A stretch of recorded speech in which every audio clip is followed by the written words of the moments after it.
Did you know that Cuban cigars were made here in America? Back between the end of the 1800s to the 1900s were made right here in Tampa, Florida. There were over 200 cigar factories and tens of thousands of people were employed. It made Tampa what it is today because of the cigar industry. Why Tampa? Well, Tampa became known as Cigar City for the simple reason that more cigars were produced here, particularly Havana cigars, which we can get into, here in Tampa than anywhere else in the world, even possibly Havana. At its peak, the cigar industry in Tampa, which includes the city of West Tampa, which is now part of the city of Tampa, there were nearly 500 million cigars produced every single year, and that was in the mid-1920s. The culture, the people, the history, everything about Tampa is wrapped up in the cigar industry. The number of cigar factories really changed certainly by year, if not by month or day. There were about 60 large factories, the traditional 4-story factory that ran on the east-west axis that would employ literally hundreds of cigar workers. But once you get down past that level, you had smaller scale factories. So factories that might be in a storefront or in a smaller building that maybe had 20, 30, 40 workers, maybe mostly family members or extended family, but maybe they hired some other folks. Then you had the real small ones, what they called buckeyes or chinchales, which is bed bugs. And those would be family run, sometimes out of their own homes, 4 or 5 people working there, but they're still producing several hundred cigars a day, possibly. And sometimes those folks would also work for large factories, and then they would have their own factories that they would produce their own cigars, maybe on the weekends or in the evenings, just to make a little more income. So when you put that all together, that's where you get a number of maybe around 200 cigar factories at any one time. Tampa's cigar industry, and again, I mentioned Tampa and West Tampa, so Ybor City, West Tampa, the other areas that made up the cigar industry. The cigars were, of course, made here, but almost everything else about them was Cuban. The workforce was largely Cuban, though not only. The tobacco, though, was solely Cuban. It was all Cuban tobacco, almost all from one region of Cuba, the Pinar del Rio, which is in eastern Cuba. Very important tobacco growing region. Really, really fine tobacco is grown there. So all of the tobacco used in Tampa-made cigars or West Tampa-made cigars, all of it came from Cuba. And also it was, the way it was shipped and bonded and warehoused and all that made it what they called a clear Havana. Clear was a distinction. It just meant that it was pure Cuban tobacco. It was not mixed with a combination of Cuban tobacco and American homegrown tobacco, which was done up north. But here in Tampa, Florida, clear Havana meant pure, authentic Cuban cigar that was made and hand-rolled here in the United States. The first cigar factories were made in Key West. That was the first part. We had about 2,000 workers there. That was the biggest city at the time for Florida because of the cigar industry. So the cigar industry in America, it goes back almost to the beginning of America. But for Florida, the cigar industry started in Key West. We got to look at Cuba. We think about the revolutions that have occurred in Cuba, and of course in the 20th century with Castro and all that. But Cuba had trying to gain its independence from Spain in the 19th century as well. And there was the first true attempt at this was what became known as the 10 Years' War. Started in 1868 and ran to 1878, 10 years. That war, the beginning of it, pushed a lot of cigar manufacturers away from Havana, 90 miles to the north to Key West. You see, after the 10-year war in Cuba, most of the cigar manufacturers and the workers fought in that 10-year war. So when they left, they were considered themselves political exiles living in Key West, Ybor, and Tampa. Now, there already was a small Cuban population in Key West because of the proximity, so it was a natural leap to go across the Florida Straits during the war. When the war ended, that cigar industry really stayed and grew. But Key West was a very limiting factor in and of itself. It's a small island. There's no land connection. There wasn't until the Overseas Railroad in 1912, so you only can get there by boat. And there's no reliable source of fresh water. They rely entirely on rainwater and cisterns and a few shallow wells. It wasn't until, again, that Overseas Railroad that they could bring in water by rail car. It wasn't until the 30s, I believe, that they actually had a true pipeline from the mainland of Florida to Key West. So there are a lot of limitations. So the industry shifted from Key West to Tampa in the early 1880s. And there were really two cigar factory owners, Ignacio Aya and Vicente Martinez Ybor. They knew the limitations of Key West. They both had factories in New York, but there were a lot of cigar factories actually up north, but those had their own limiting factors. You could only really manufacture cigars in the warmer months. Now, they're supposed to open their factories on the exact same day in April of 1886. But again, one of the reasons why they wanted to be away from Key West because of labor troubles. The fluidity of the workforce was really tied a lot to labor issues. Well, Ybor, for whatever reason, he knew the history, he knew all the different things, but he hired a Spanish foreman for his largely Cuban workforce. And this is between those two wars for independence. So his workers went on strike. And so he couldn't open up his factory, but Mr. Aya didn't care, so he opened up his factory. So he got to be factory number one. Also in 1886, when they opened their factories, there was a huge fire in Key West, and it actually burned down Ybor's factory down there. Yep, so he had a choice of whether to rebuild down in Key West a new large factory, or go ahead and build the large factory here in Tampa. And that's what he chose. He chose Tampa. Could you tell us about the women that were involved in the cigar industry back in that time? Women played a very important role in the cigar industry, really not just in Tampa, but with Key West and even in Havana and even in Spain. They worked as cigar rollers, of course, but oftentimes the women's roles in the factory were on the fourth floor, the top floor, in what they called the stimmery. And old timers will always love to say that their grandmother or their mother used to be a stripper. One of the key early steps that needs to be done in order to have a great cigar is preparing the tobacco leaf. And what they do is they take that big middle stem and they remove it, causing it to have a left and a right tobacco leaf. That's called stemming, or back in the day, they used to call it stripping. And that's not stripper as we would think of it.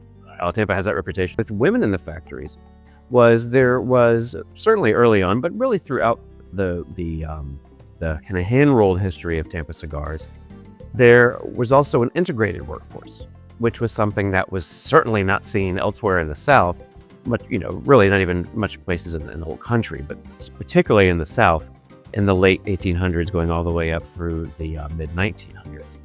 And so, from an outside perspective, you could look at a cigar factory kind of work area, the third floor where the rolling was done, and you would see a black man and a white woman sitting next to each other performing the same task. And that was just so unheard of. But it was accepted because there was money involved. And so as long as no one got into, made trouble about it, for the most part, that was tolerated. Now, there certainly were lots of instances where it wasn't tolerated and other things weren't as well. And there's lots of, racial problems. So I don't want to paint kind of a rosy picture. But from that level of integration and that level of almost kind of a metropolitan look, Tampa was very, very different than almost any other city in the South. Tampa wasn't just, whites and blacks, both native-born and then Cubans. You also had, of course, Afro-Cubans, but you had Spaniards and you had Sicilians, and then you even had a Eastern European Jewish community and German community that wasn't so much in Ybor City, but played a role in cigar box manufacturing and in other areas. So you had all these different immigrant groups, and each of them had their own social clubs and mutual aid societies. And it was a way for these immigrant groups to both become better integrated into their new society, but also to hold on to those roots and keep those cultural connections. Which social and patriotic clubs became part of the norm for all the cigar workers and for the owners, the manufacturers, whatever you want to call it. It was just now part of their way of life. It echoed far beyond the rolling rooms. Really, really important. So there was a Cuban club, And actually, originally, the Cuban Club was integrated. After the turn of the 20th century, they kicked out the Afro-Cubans, and they made their own club, the Martí Maceo Club. So you had since two Cuban clubs. You had two Spanish clubs, the Centro Español, which was the largest and probably the wealthiest of all the social clubs, and then the Centro Asturiano, which was solely from Spaniards from the province of Asturias in northern Spain. And then you also had the Italian club. Again, they use the word Italian, but they were all from Sicily, not from mainland Italy. And then there was even a German-American club. But again, it's a little bit of a misnomer that there was a huge German presence in Ybor City. There really wasn't. But there were certainly property owners and people in associated industries in Tampa and Ybor City, either from Germany or of just kind of Eastern European descent, and including a lot of Eastern European Jews. When the cigar factories opened up in Key West, Ybor, and Tampa, it didn't just create jobs. It ignited a cultural and political movement. It is here in the heart of Tampa's cigar industry that the revolutionary leader, Jose Marti, found his greatest allies, and that was the cigar industry itself, from the workers to the manufacturers to the owners. They all had a common thread. Yes, cigars was one of it, but the other part was freedom for Cuba. Clubs actually, for the most part, post-date Marti. So Marti was here very early because, Ybor City was established in 1886. Marti died in 1895. But he began coming here in the early 1890s, actually giving speeches in cigar factories, on street corners, wherever he could, to raise money and awareness and even people, fighters, for what would become Cuba's second and successful revolution against Spain, which started in 1895. He came here at least 20 different times, and there were revolutionary clubs that were established. And a lot of the Cuban cigar workers would pledge 1 day's pay per week to the effort. And that's a lot of money. Cigar factory work was just fascinating. And they were paid pretty darn well. They're paid by piecework, but they could manufacture a ton of cigars. So they were paid well. Men and women were paid slightly different. Women were paid a little bit less. That was just the nature of the time for the same work. But black and white were paid the same. And that's an interesting fact as well. It just shows the integrated nature, particularly of Cuban society by this time, that had come to Tampa, just that part of the industry, nowhere else in Tampa, believe me. And so yeah, they were paid more. And also, cigar factory work was much, much safer than other factory work. There are no massive machines clinking away or going to kind of grab hold of you and grind you up. While you're working with a pretty flammable product, and there were fires, of course, it was nothing on the scale of, the Triangle Shirtwaist factory fire and things like that. It was overall a pretty safe environment and a pretty quiet environment. And, so quiet that you actually could have someone read to you. You had these lectors. So it was on the third floor where the cigar rolling was taking place, hired these lectors to read to them every single day. They read the news in the morning, not just local news, but, national and world news. And in the afternoon, they read fiction to them, plays, novels, novellas, things like that. The cigar factory workers actually would put together a committee that would interview and basically audition the lectors. And they also would collect the pay for the lectors. And so kind of similar actually to the revolution, the collecting of money every week, the lectors' money would be collected every week. I believe it was 25 cents per worker or something along those lines.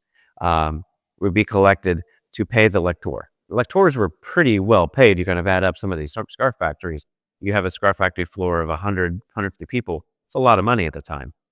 And they also were just revered, the lectors. They were very intelligent.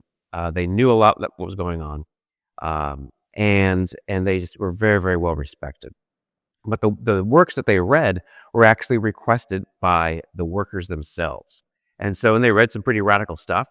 The cigar factory owners would hear that and they think, well, what are these guys trying to, poison my workers' minds? And so they actually tried to get rid of the lectors in the factories over the years, but the workers resisted and were able to do so up until 1931. There was a huge strike in 31, but by then you had mechanization and the Great Depression, and the power of the workers had dropped. So the electors were kicked out of the cigar factories. And the unions became very weak at that time as well. So yeah, because you have mechanization, and those machines were actually run by Anglo women for the most part. So you were kind of breaking up not just the skill needed to make cigars, but you're taking the cultural aspect as well, and you're putting all these Anglos in, and Anglo women that were paid less, they would take even less money. In this, the Depression, when they need money for their families, and so they may or may not want to take away these jobs, but they have no choice. Is that they need the money too, and so the power of the workers is greatly decreased, and so the unions that had been able to wield a lot and protect the workers a lot became much more susceptible to the whims of the factory owner.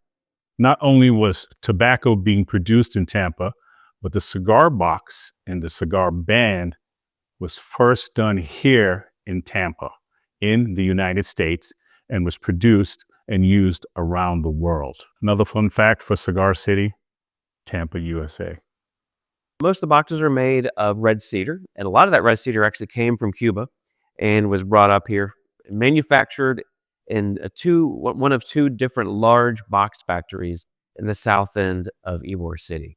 The Tampa Box Company was the largest one, founded by the Lehman family, one of those German families that did come to Tampa and Ybor City for these associated industries. And they created literally thousands and thousands and thousands of boxes for Tampa's cigars. And there's certain things about the boxes that are important. Of course, the boxes hold the cigar and that they want to keep them safe. But when they're being boxed in the factories, there's actually somebody called a selector whose sole job it is to make sure that the top layer of cigars in that box are all the exact same color. Tobacco comes in a zillion different shades of brown. And from an aesthetic standpoint, you really want that first layer of cigars you see when you open the box, particularly if it's going to be a display box, to look as even as possible. And so they had the best light that they could in the factory, and of course the best eyes that they could in the factory to do that part. Of course, later when they had this Hall of Fame wrappers, they had somebody putting those on. They had the aneadores, the woman who put the rings around the cigar. The cigars themselves, also part of the labeling process. But the boxes themselves had labels, and the labels were an important part. They advertised what you're smoking, and so oftentimes they had attractive women or famous men on them to catch people's eye. So one of the things that started to happen as Tampa became very famous for making the boxes was counterfeit, believe it or not, counterfeit of Cuban cigars. That was being done up north. Oftentimes the word Tampa would be in them because Tampa itself denoted quality cigars. Even when sometimes the cigars weren't made in Tampa, they would actually put the name Tampa in the name of the label to try and kind of use that the cachet that Tampa has. And that became actually so much of a problem that the cigar manufacturers went to Tampa City Council and requested that the city's seal be placed on the bottom of the cigar boxes. All the cigars are made here in Tampa. And so if you look at a cigar box, really from, I think, around 1900 up to maybe even today, but certainly to the 1980s, 1990s, you will see the seal of the city of Tampa. It's the only non-governmental object you will ever see the city's seal on. And that's because the faith of the cigar buying public was so important that the city granted the permission of the cigar manufacturers to place that seal. And so there was a man named John Henderson, who was a city clerk, and his signature reproduction of it has ended up on the bottom of lots and lots of cigar boxes. Factory number, and that's a tax number that each factory was assigned. And so I'd mentioned the Ignacio Aya factory, Sanchez Naya, became factory number 1 because they were the first one to open. And the lower the factory number, the better. So cigar manufacturers or cigar factory owners would actually try and buy cigar factories with lower numbers so they could then put that new lower number on their boxes. And counterfeit was going on even back in the 1900s. Believe that? Cuban cigar counterfeit in the United States before Castro was even around.